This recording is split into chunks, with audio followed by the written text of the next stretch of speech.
ಕುರಿ ಕೋಳಿ ಹಸು ಸಾಕಾಣಿಕೆಗೆ 25 ಲಕ್ಷ ಹಣ ಉಚಿತವಾಗಿ ಕೊಡಲಾಗುತ್ತೆ. ಕೇವಲ 21 ದಿನದಲ್ಲಿ ಹಣ ನಿಮ್ಮ ಅಕೌಂಟ್ಗೆ ಜಮಾವಾಗುತ್ತೆ. ಏನಿದು ಮಾಹಿತಿ ಎಲ್ಲ ಸಂಪೂರ್ಣವಾಗಿ ನೋಡೋಣ. ಅದಕ್ಕೂ ಮುನ್ನ ನೀವು ಕೂಡ ನಮ್ಮ ರೈತ ಮಿತ್ರರಾಗಿದ್ದರೆ ತಪ್ಪದೆ ಈ ವಿಡಿಯೋವನ್ನು ಮಿಸ್ ಮಾಡದೆ ಲೈಕ್ ಮಾಡಿ, ಈ ವಿಡಿಯೋವನ್ನು ಕೊನೆವರೆಗೂ ನೋಡಿ. ಇಡೀ ದೇಶದ ಎಲ್ಲ ರೈತರಿಗೂ ಹಾಗೂ ನಮ್ಮ ಕರ್ನಾಟಕ ರಾಜ್ಯದ ಎಲ್ಲ ರೈತರಿಗೆ ಕುರಿ ಅಥವಾ ಕೋಳಿ ಅಥವಾ ಮೇಕೆ ಸಾಕಾಣಿಕೆಗೆ ಕೇಂದ್ರ ಸರ್ಕಾರದಿಂದ 25 ಲಕ್ಷ ರೂಪಾಯಿಗಳ ಸಬ್ಸಿಡಿ ದೊರೆಯುತ್ತದೆ. ಅಂದರೆ ಸಂಪೂರ್ಣ 25 ಲಕ್ಷ ರೂಪಾಯಿಗಳು ಉಚಿತವಾಗಿ ದೊರೆಯಲಿದೆ.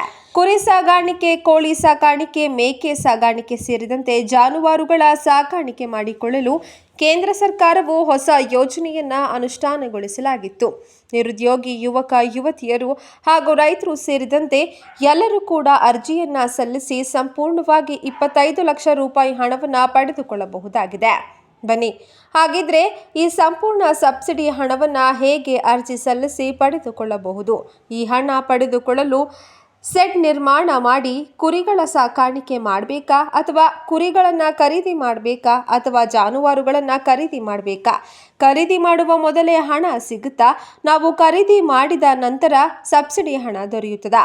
ಅರ್ಜಿ ಸಲ್ಲಿಸಿದ ಬಳಿಕ ಎಷ್ಟು ದಿನಗಳಲ್ಲಿ ಹಣ ನಮ್ಮ ಖಾತೆಗೆ ಜಮಾವಣೆಯಾಗಲಿದೆ ಮತ್ತು ಈ ಹಣ ನಮ್ಮ ಖಾತೆಗೆ ಬರಬೇಕು ಅಂದರೆ ನಾವು ಏನನ್ನ ಮಾಡಬೇಕು?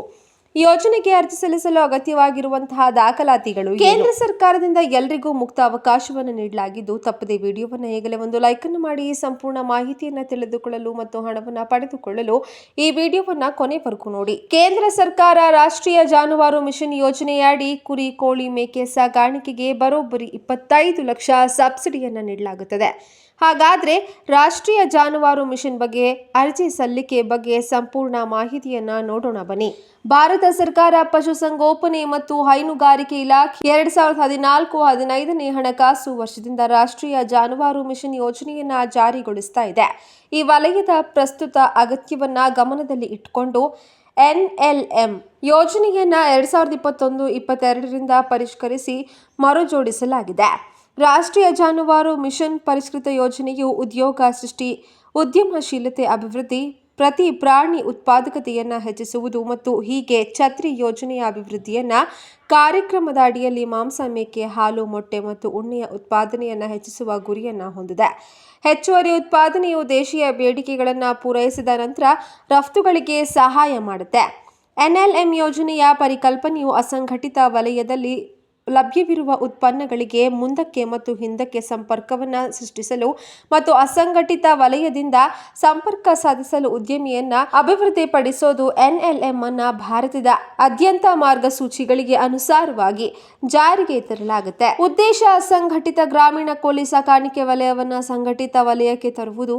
ಗ್ರಾಮೀಣ ಕೋಳಿ ಸಾಕಾಣಿಕೆ ಕೇಂದ್ರದಲ್ಲಿ ಉದ್ಯಮಶೀಲತೆಯನ್ನ ತುರಸ್ತಿ ರೀತಿಯಲ್ಲಿ ಉತ್ತೇಜಿಸುವುದು. ಮುಂದಕ್ಕೆ ಮತ್ತು ಹಿಂದಕ್ಕೆ ಸಂಪರ್ಕಗಳ ಸ್ಥಾಪನೆ, ವಿಭಿನ್ನ ಪರ್ಯಾಯ ಅಸಾಂಪ್ರದಾಯಿಕ ಕಡಿಮೆ ವೆಚ್ಚದ ಆಹಾರವನ್ನ ಜನಪ್ರಿಯಗೊಳಿಸುವುದು.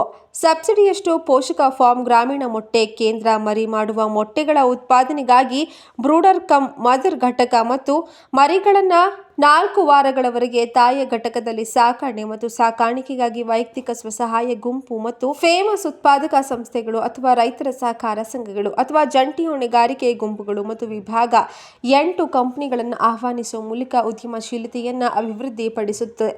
ಮುಂದೆ ಮತ್ತು ಹಿಂದೆ ಸಂಪರ್ಕ ಸ್ಥಾಪಿಸಲು ಸಾಧ್ಯವಾಗುವ ಉದ್ಯಮಿಗಳಿಗೆ ಒತ್ತು ನೀಡಲಾಗುವುದು. ಕನಿಷ್ಠ 1,000 ಪೋಷಕ ಪದರಗಳೊಂದಿಗೆ ಪೋಷಕ ಫಾರ್ಮ್, ಗ್ರಾಮೀಣ ಮೊಟ್ಟೆ ಕೇಂದ್ರ ಮತ್ತು ತಾಯಿಯ ಘಟಕವನ್ನು ಸ್ಥಾಪಿಸುವ ಯೋಜನೆಯ ವೆಚ್ಚಕ್ಕಾಗಿ ಕೇಂದ್ರ ಸರ್ಕಾರವು 50% ಬಂಡವಾಳ ಸಬ್ಸಿಡಿಯನ್ನು ಒದಗಿಸಲಾಗುತ್ತೆ. ಕೇಂದ್ರೀಯ ಕೋಳಿ ಅಭಿವೃದ್ಧಿ ಸಂಸ್ಥೆಗಳು, ಕೇಂದ್ರೀಯ ಪಕ್ಷಿ ಸಂಶೋಧನಾ ಸಂಸ್ಥೆಗಳು, ಕೋಳಿ ನಿರ್ದೇಶನಾಲಯ, ಸಂಶೋಧನಾ ರೋಧಕ ಮತ್ತು ರಾಜ್ಯ ಪಶು ವೈದ್ಯಕೀಯ ವಿಶ್ವವಿದ್ಯಾಲಯಗಳು ಮತ್ತು ಖಾತರಿಪಡಿಸಿದ ಉತ್ಪಾದನೆಯ ಪ್ರಮಾಣ ಪತ್ರಗಳನ್ನು ಹೊಂದಿರುವಂತಹ ಇತರ ಖಾಸಗಿ ಸಂಸ್ಥೆಗಳು ಉದ್ಯಮಿಗಳಿಗೆ ಪಕ್ಷಿಗಳನ್ನು ಪೂರೈಸಲು ಅರ್ಹವಾಗಿರುತ್ತದೆ. ಯಾರೆಲ್ಲ ಅರ್ಜಿಯನ್ನು ಸಲ್ಲಿಸಬಹುದು? ವ್ಯಕ್ತಿಗಳು ಅಥವಾ ಸ್ವಸಹಾಯ ಗುಂಪುಗಳು ಅಥವಾ FPOಗಳು ಮತ್ತು ವಿಭಾಗ 8 ಕಂಪನಿಗಳು.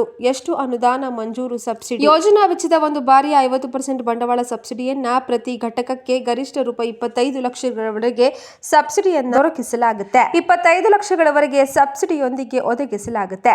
ಸಬ್ಸಿಡಿಯು ಬಂಡವಾಳ ಸಬ್ಸಿಡಿ ಆಗಿರುವುದಕ್ಕೆ ಮತ್ತು 2 ಸಮಾನ ಕಂತುಗಳಲ್ಲಿ ನೀಡಲಾಗುತ್ತೆ. ಬ್ಯಾಂಕ್ ಅಥವಾ ಹಣಕಾಸು ಸಂಸ್ಥೆಯು ಫಲಾನುಭವಿಗಳಿಗೆ ಸಾಲದ ಮೊದಲ ಕಂತನ್ನ ಬಿಡುಗಡೆ ಮಾಡಿದ ನಂತರ ಮತ್ತು ರಾಜ್ಯ ಅನುಷ್ಠಾನ ಸಂಸ್ಥೆಯಿಂದ ದೃಢೀಕರಣದ ನಂತರ SIDBIನಿಂದ ಸಿಡ್ಬಿಯಿಂದ ಉದ್ಯಮಿ ಅಥವಾ ಅರ್ಹ ಸಂಸ್ಥೆಗಳ ಖಾತೆಗೆ ಜಮಾ ಮಾಡಲು ಸಿಡ್ಬಿನಿಂದ ಮೊದಲ ಕಂತನ್ನ ಮುಂಗಡವಾಗಿ ಬಿಡುಗಡೆ ಮಾಡಲಾಗುತ್ತೆ. ಯೋಜನೆ ಪೂರ್ಣಗೊಂಡ ನಂತರ ಮತ್ತು ರಾಜ್ಯ ಅನುಷ್ಠಾನ ಸಂಸ್ಥೆಯಿಂದ ಪ್ರಮಾಣೀಕರಿಸಲ್ಪಟ್ಟ ನಂತರ SIDBIನಿಂದ ಎರಡನೇ ಕಂತಿನ ಘಟಕಕ್ಕೆ ಫಲಾನುಭವಿಗಳು ಅರ್ಹರಾಗಿರ್ತಾರೆ. ಸ್ವಯಂ ಹಣಕಾಸು ಯೋಜನೆ ಸಂದರ್ಭದಲ್ಲಿ ಉದ್ಯಮಿಗಳು ಅಥವಾ ಅರ್ಹ ಸಂಸ್ಥೆಯು ಖಾತೆಯನ್ನು ಹೊಂದಿರುವ ಬ್ಯಾಂಕ್ನಿಂದ ಯೋಜನೆಯನ್ನ ಮೌಲ್ಯಮಾಪನ ಮಾಡಬೇಕಾಗುತ್ತೆ. ಫಲಾನುಭವಿಯು ಯೋಜನೆಯ ವೆಚ್ಚ 25% ಅನ್ನ ಮೂಲ ಸೌಕರ್ಯಕ್ಕಾಗಿ ಖರ್ಚು ಮಾಡಿದಾಗ ಮತ್ತು ರಾಜ್ಯ ಅನುಷ್ಠಾನ ಸಂಸ್ಥೆಯಿಂದ ಪರಿಶೀಲಿಸಲ್ಪಟ್ಟಾಗ ಮಾತ್ರ ಸಬ್ಸಿಡಿಯನ್ನ ಬಿಡುಗಡೆ ಮಾಡಲಾಗುತ್ತೆ. ಉಳಿದ 50% ಸಬ್ಸಿಡಿ ಮೊತ್ತವನ್ನು ಯೋಜನೆ ಪೂರ್ಣಗೊಂಡ ನಂತರ SIDBIಗೆ ನೀಡಲಾಗುತ್ತೆ ಮತ್ತು ರಾಜ್ಯ ಅನುಷ್ಠಾನ ಠಾಣಾ ಸಂಸ್ಥೆಯಿಂದ ಪರಿಶೀಲಿಸಲಾಗುತ್ತೆ. ಸ್ವಯಂ ಹಣಕಾಸು ವಿಧಾನದಲ್ಲಿ ಉದ್ಯಮಶೀಲತಾ ಯೋಜನೆಯ ಅಡಿಯಲ್ಲಿ ಪ್ರಯೋಜನ ಪಡೆಯಲು ಆಸಕ್ತಿ ಹೊಂದಿರುವ ಉದ್ಯಮಿಗಳು ಅಥವಾ ಅರ್ಹ ಸಂಸ್ಥೆಗಳು ಯೋಜನೆಯ ಉಳಿದ ವೆಚ್ಚಕ್ಕೆ 3 ವರ್ಷಗಳಿಂದ ಮಾನ್ಯವಾಗಿರುವಂತಹ ನಿಗದಿತ ಬ್ಯಾಂಕ್ನಿಂದ ಬ್ಯಾಂಕ್ ಗ್ಯಾರಂಟಿಯನ್ನು ಒದಗಿಸಬೇಕಾಗುತ್ತೆ. ಈ ಬ್ಯಾಂಕ್ ಗ್ಯಾರಂಟಿಯನ್ನ ಪಶುಪಾಲನೆ ಮತ್ತು ಹೈನುಗಾರಿಕೆ ಇಲಾಖೆ, ಮೀನುಗಾರಿಕೆ ಸಚಿವಾಲಯ, ಪಶುಪಾಲನೆ ಮತ್ತು ಹೈನುಗಾರಿಕೆಯ ಹೆಸರಿನಲ್ಲಿ ಒದಗಿಸಲಾಗುತ್ತೆ. ಮೂಲ ಬ್ಯಾಂಕ್ ಗ್ಯಾರಂಟಿಯನ್ನ ರಾಜ್ಯ ಅನುಷ್ಠಾನ ಏಜೆನ್ಸಿ ಸುರಕ್ಷಿತ ಕಸ್ಟಡಿಯಲ್ಲಿ ಇರಬೇಕು. ಅರ್ಜಿಯನ್ನು ಸಲ್ಲಿಸುವಾಗ ಅಥವಾ ಅರ್ಜಿಯೊಂದಿಗೆ ಲಗತ್ತಿಸುವಾಗ ಬ್ಯಾಂಕ್ ಗ್ಯಾರಂಟಿಯ ಪ್ರತಿ ಮತ್ತು ಘೋಷಣೆಯ ನಮೂನೆಯನ್ನು ಆನ್ಲೈನ್ ಪೋರ್ಟಲ್ನಲ್ಲಿ ಅಪ್ಲೋಡ್ ಮಾಡಬೇಕಾಗುತ್ತೆ. ಕಾರ್ಯನಿರತ ಬಂಡವಾಳ, ವೈಯಕ್ತಿಕ ವಾಹನ, ಭೂ ಖರೀದಿ, ಬಾಡಿಗೆ ವೆಚ್ಚ ಮತ್ತು ಭೂ ಗುತ್ತಿಗೆ ಯಾವುದೇ ಸಬ್ಸಿಡಿ ನೀಡಲಾಗುವುದಿಲ್ಲ. ದಾಖಲಾತಿ ಏನು ಬೇಕು? ಯೋಜನಾ ವರದಿ, ಅರ್ಜಿ ಸಲ್ಲಿಸುವಂತರ ಪಹಣಿ, Aadhaar card, PAN card, passport size photo, ಜಾಗದ GPS ಫೋಟೋ, ಕಳೆದ 6 ತಿಂಗಳ ಬ್ಯಾಂಕ್ ಸ್ಟೇಟ್ಮೆಂಟ್, ತರಬೇತಿ ಪ್ರಮಾಣಪತ್ರ.